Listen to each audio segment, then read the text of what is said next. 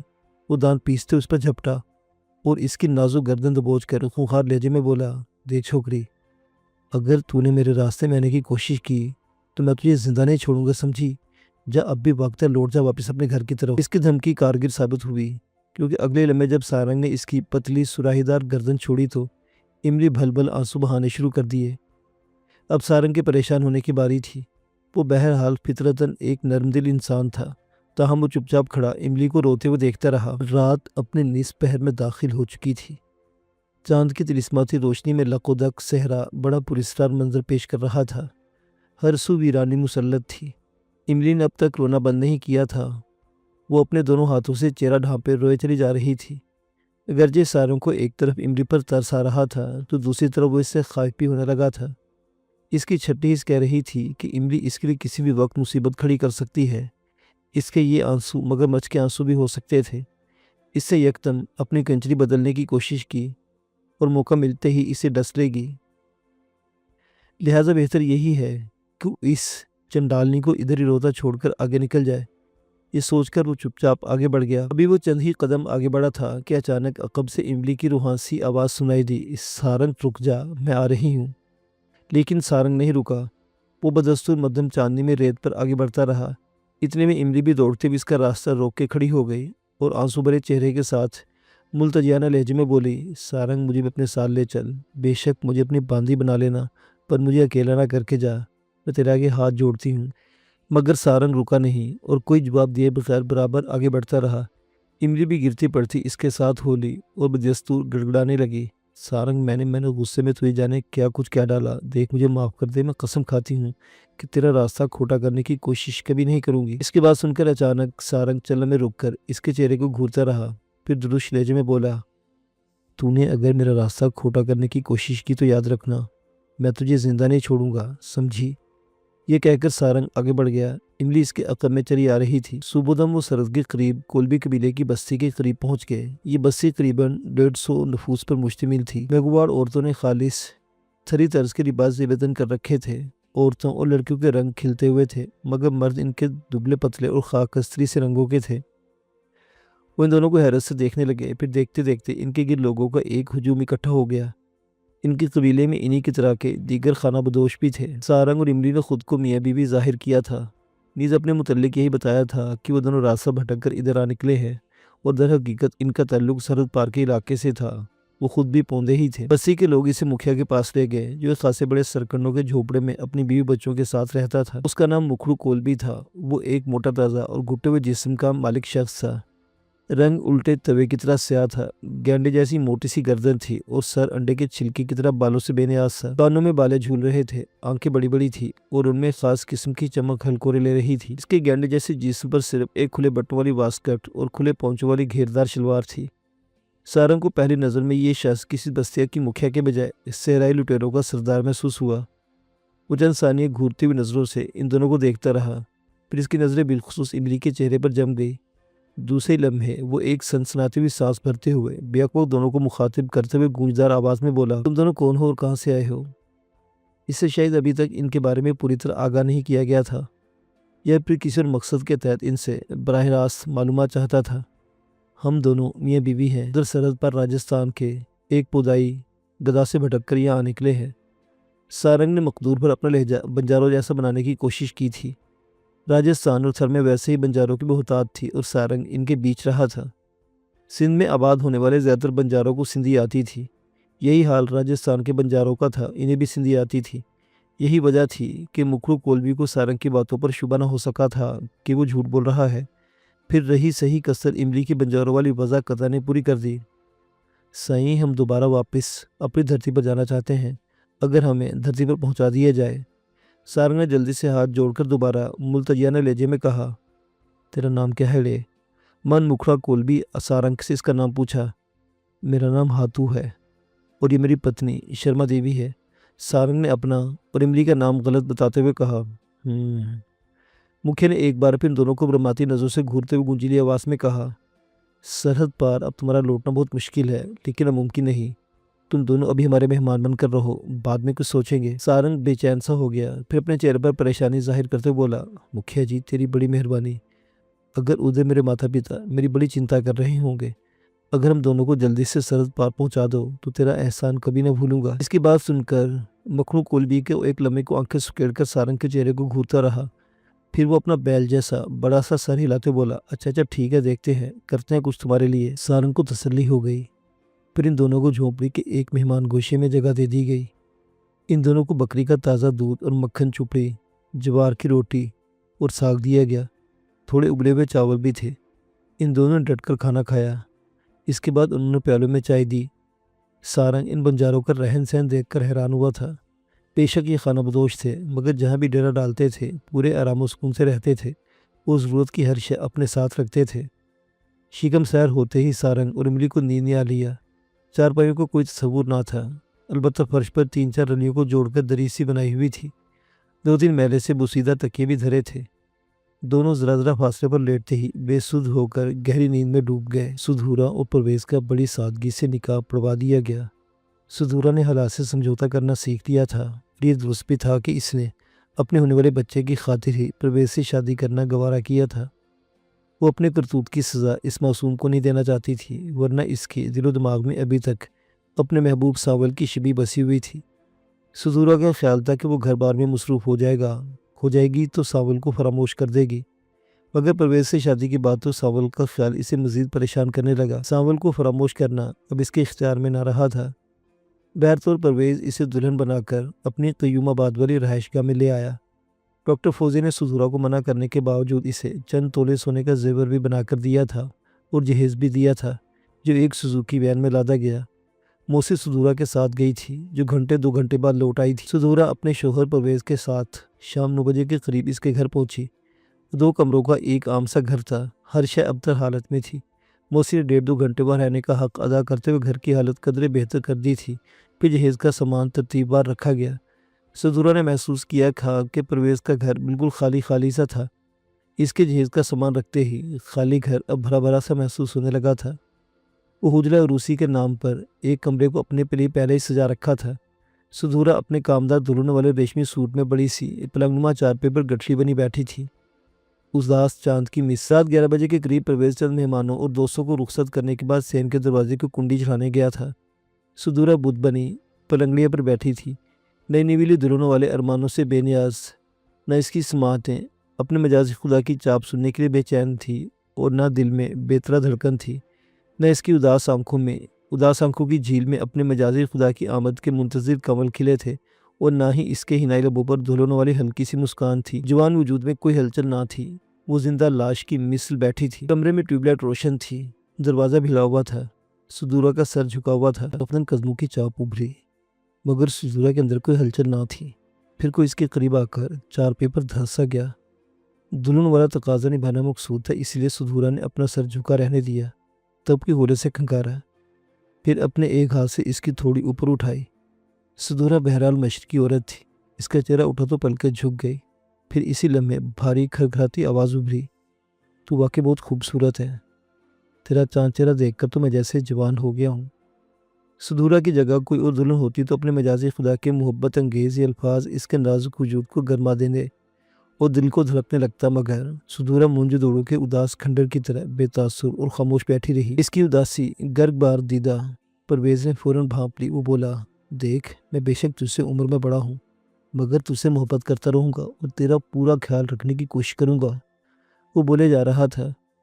سدورا کو احساس ہوا کہ پرویز ایک بھلا آدمی تھا، اگرچہ اس کی خاموش اداسی سے غلط فہمی ہو رہی تھی۔ وہ سوچنے لگی، یہ کیا عجیب انسان ہے، اپنے عیب گنوا رہا ہے اور میرا اتنا بڑا عیب یکسر فراموش کر رہا ہے۔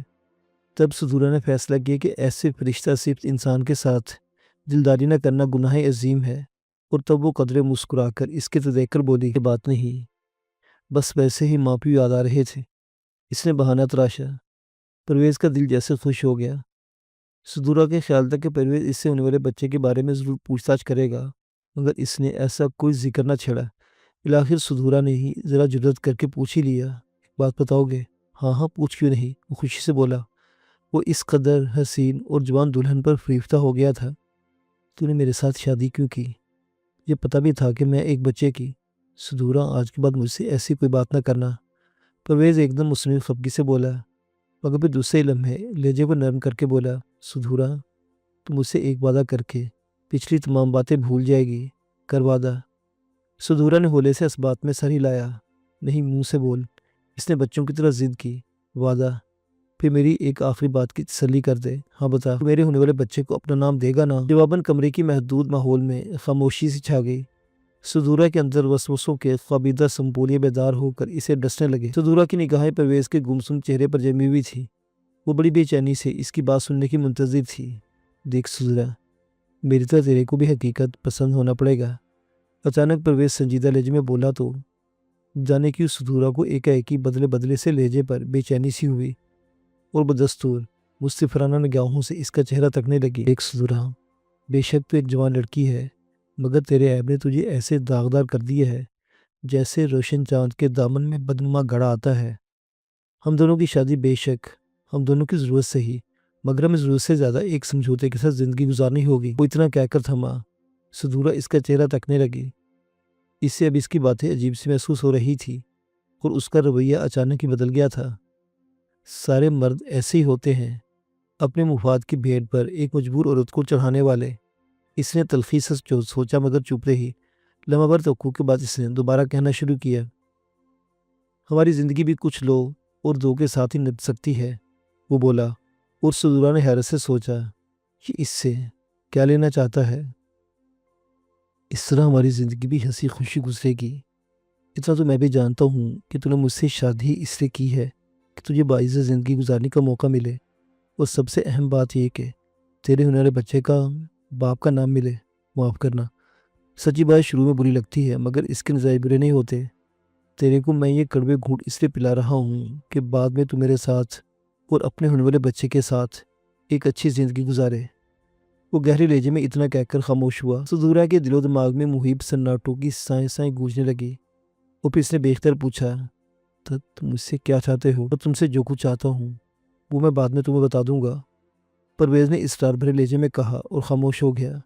سدورا بری طرح الجھن کا شکار ہو گئی تھی۔ سدورا کو بیاہ کر رخصت کرنے کے بعد ڈاکٹر فوزیہ خود کو ہلکا پھلکا سا محسوس کرنے لگی تھی، مگر جہاں داد کے پھول نے اسے بے چین ضرور کر دیا تھا۔ اسے اس بات کی بھی حیرت ہو رہی تھی کہ بھلا جہاں داد کو اس کا فون نمبر کیوں کر پتہ چلا تھا۔ اسے سوچا کہ یہ کوئی ایسی مشکل بات نہ تھی، آخر کو وہ ایک مشہور سرجن کی بیٹی تھی اور خود بھی ڈاکٹر تھی۔ اسے یہ خیال بھی آیا کہ اگر جہاں داد نے اس کا فون نمبر کسی سے حاصل کر لیا تھا تو یقیناً اس کی کوٹھی کا پتہ بھی جانتا ہوگا۔ وہ محتاط ہو کر رہنا چاہتی تھی اور اس نے پکا ارادہ کر رکھا تھا کہ اگر جہاں داد نے اسے مزید تنگ کرنے کی کوشش کی تو وہ اس کے خلاف پولیس میں رپورٹ لکھوا دے گی۔ سدورا کو رخصت کیے کئی روز بیت چکے تھے۔ پہلوان دودھ والے کی بیوی کلثوم اب ڈاکٹر فوزیہ کے پاس آنے جانے لگی تھی۔ اس کے ذریعے سے سدورا کی خیر خیریت معلوم ہوتی رہتی تھی۔ البتہ ڈاکٹر فوزیہ موسی کو بھی چند تحائف دے کر اسے پرویز کے گھر بھیجتی رہتی تھی۔ بہر تو ڈاکٹر فوزیہ اب سدورا کی طرف سے بالکل مطمئن اور بے فکر تھی۔ ایک روز ڈاکٹر فوزیہ نے فون اٹینڈ کیا، جہاں داد بول رہا ہوں ڈاکٹرنی صاحبہ۔ دوسری طرف سے ایک کرخت آواز ابھری، تم نے مجھے دوبارہ فون کرنے کی جرأت کیسے کی؟ آواز پہچان کر ڈاکٹر فوزیہ نے غصے سے دانت پیس کر کہا، ابھی صرف زبانی کلامی جرأت کی ہے۔ دوسری طرف سے جہاں داد کی زہریلی آواز ابھری، اگر تم نے مجھے سدورا کا پتہ نہیں بتایا تو میں ایسی جرأت کر ڈالوں گا کہ ساری زندگی پچھتاتی رہو گی۔ You shut up! Doctor Fauzia غصے سے دھاڑی۔ اس وقت وہ تنہا تھی۔ اس کے مما پاپا ابھی تک کلینک سے نہیں لوٹے تھے۔ موسی بھی کہیں کام سے گئی ہوئی تھی۔ نہ بابا نہ، غصہ کرنے کا کوئی فائدہ نہیں ڈاکٹر صاحبہ، جہاداد نے استہزائی لہجے میں کہا۔ مجھے صرف صدورہ کا پتہ چاہیے اور بس۔ کہاں ہے وہ؟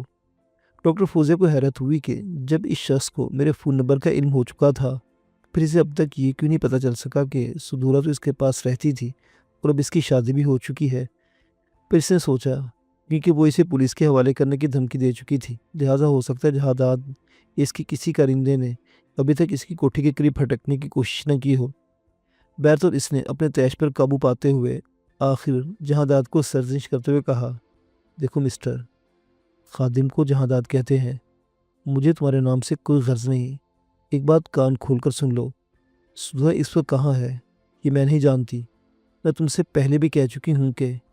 ڈاکٹر فوزیہ کی آواز حلق میں دب گئی کیونکہ دوسری طرف سے سلسلہ منقطع ہو گیا تھا۔ ڈاکٹر فوزیہ نے بھی بیزاری سے ریسیور رکھ دیا، وہ جانتی تھی کہ اب دوبارہ جہاداد سے فون کرنے کی کوشش نہیں کرے گا۔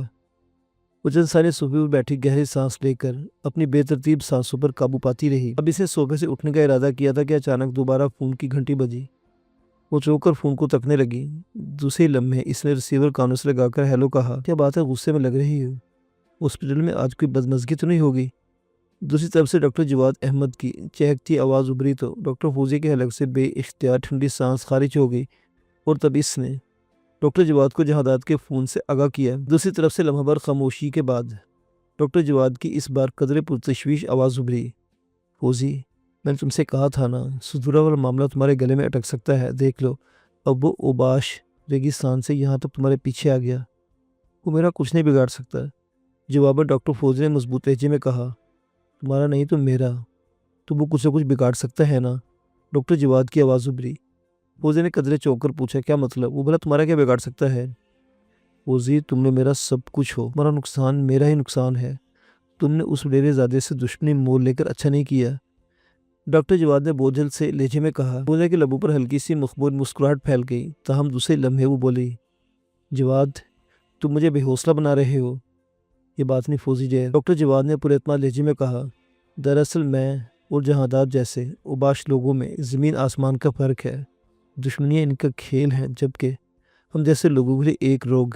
بہرحال تمہیں بالکل ڈرنے کی ضرورت نہیں، بس ذرا محتاط ہو کر آ جایا کرو، بلکہ ہو سکے تو ایک مسلح گارڈ اپنے ساتھ رکھ لو۔ تم کس مرض کی دعا ہو پھر؟ ڈاکٹر فوزی نے ماحول کے بوجھل پن کو دور کرنے کی غرض سے پرشوق لہجے میں کہا۔ دوسری طرف سے ڈاکٹر جواد کی فدیانہ سی آواز ابھری، ارے بھائی، ہم ناچیز تو پہلے ہی آپ کے باڈی گارڈ ہیں، ایک ڈاکٹر کو یہ لوفر پن زیب نہیں دیتا جناب، فوزی نے اپنی ہنسی ضبط کرتے ہوئے کہا، اور دوسری طرف سے ڈاکٹر جواد نے ہلکا سا قہقہ بلند کیا۔ پھر اگلے دن چھٹی ہونے کی وجہ سے سی وی جانے کا پروگرام بننے لگا۔ اگلے دن شام 5 بجے ڈاکٹر جواد اپنی ٹویوٹا کرولا میں ڈاکٹر فوزیہ کی کوٹھی پر آیا۔ اس وقت ڈاکٹر فوزیہ کے مما پاپا یعنی سرجن وسیع شاہ اور ڈاکٹر خورشید امان موجود تھے۔ وہ دونوں بھی ڈاکٹر جواد کو پسند کرتے تھے۔ اس کی ایک وجہ یہ تھی کہ ڈاکٹر جواد ایک بڑے بزنس مین کی اکلوتی اولاد تھا، اور دوسری طرف ان دونوں کے انڈرسٹینڈنگ کے حوالے سے انہوں نے فیصلہ محفوظ کر رکھا تھا۔ بہر تو ڈاکٹر جواد اور ڈاکٹر فوزیہ گاڑی میں بیٹھ کر سی یو کی طرف چل پڑے۔ شہر فیصل کے بعد جواد نے کار کو کورنگی کی طرف موڑا۔ 2-3 معروف چرنگیاں کراس کرنے کے بعد جب ان کی کار نسبتاً ایک ویران سڑک پر پہنچی تو اچانک ان کے عقب میں ایک سفید رنگ کی لینڈ کروزر آندھی طوفان کی طرح نمودار ہو کر قریب سے گزر گئی اور آگے جا کر ذرا فاصلے پر روڈ بلاک کر کے کھڑی ہو گئی۔ ڈاکٹر جواد نے جلدی سے بریک پیڈل پر پاؤں کا دباؤ ڈال دیا، ٹائروں کو زور سے چرچنائیں سما خراشی ابھری اور کار سامنے آڑی ترچھی کھڑی لینڈ کروزر کے قریب جا کر جھٹکے سے رک گئی۔ اس اچانک جھٹکے سے ڈاکٹر فوزیہ کا سر سامنے کار کے ڈیش بورڈ سے ٹکراتے بچا۔ لینڈ کروزر کے دو طرف کے دروازے کھلے اور 4-5 مسلح افراد جارحانہ انداز میں ان کی کار کی طرف بڑھے۔ اس صورتحال پر وہ دونوں بوکھلا گئے۔ ڈاکٹر جواد احمد اور ڈاکٹر فوزیہ کی خوفزدہ نظریں ان 5 مسلح افراد پر جم گئی تھی جو خاصے جارحانہ انداز میں گنے تھامے ان کی کار کے قریب آ رہے تھے۔ ایک بھاری بھرکم سا شخص بھی انہیں لینڈ کروزر کے اگلی نشست پر پراجمان نظر آیا، جسے ڈاکٹر فوزیہ اچھی طرح پہچان چکی تھی۔ چلو بابا، ڈاکٹر نے صاحبہ باہر نکلو۔ دو افراد ڈاکٹر فوزیہ کو کھڑکی کے قریب آئے تو ان میں سے ایک نے گھورتے درستی سے کہا، جبکہ باقی 3 افراد دوسری طرف گھوم کر ڈاکٹر جواد پر نالے سیدھے کر کے اسے گھورنے لگے۔ مقصد اسے اپنی جگہ بیٹھے رہنے پر مجبور کرنا تھا۔ کون ہو تم لوگ؟ ڈاکٹر فوزیہ نے قدرے گھبرائی آواز میں کہا، حالانکہ وہ جان چکی تھی کہ یہ کون ہے۔ اس شخص نے جواب دیے بغیر ایک ہاتھ سے دروازہ کھولا اور پھر جب بڑی بے دردی سے فوزیہ کو بازو سے پکڑ کر باہر کھینچ لے۔ یہ کیا کر رہے ہو؟ تمہیں شرم نہیں آتی؟ ڈاکٹر جواد نے تیملا کر کہا اور دروازہ کھول کر باہر نکلنے کی کوشش کی۔ مگر اس کی سمجھ کھڑے ہوئے تینوں افراد اسے دروازہ کھولنے نہ دیا۔ ادھر وہ دونوں چیختی چلاتی ڈاکٹر فوزیہ کو گھسیٹنے کے انداز میں بازو سے پکڑ کر لینڈ کروزر کی طرف بڑھ رہے تھے۔ اب ڈاکٹر جواد بے حس خاموش تماشائی بن کر نہیں بیٹھ سکتا تھا۔ وہ پھرتی سے برابر اور نشست کے کھلے دروازے سے نکل کر ان کی طرف لپکا جو ڈاکٹر فوزیہ کو لیے لینڈ کروزر کے قریب پہنچ چکے تھے۔ اسی اثنا میں باقی تینوں مسلح افراد نے ڈاکٹر جواد کے قریب آ کر اپنی گن کا ٹھوس آہنی کندہ اس کے سر پر رسید کیا۔ ڈاکٹر جواد کی پیشانی تڑک گئی، وہ سڑک پر تیورا کر گرا اور پھر یہ سب لوگ فوزیہ سمیت لینڈ کروزر میں سوار ہوئے اور آنن فانن وہاں سے رفو چکر ہو گئے۔ معزز سامعین حضرات، یہ داستان ابھی جاری ہے۔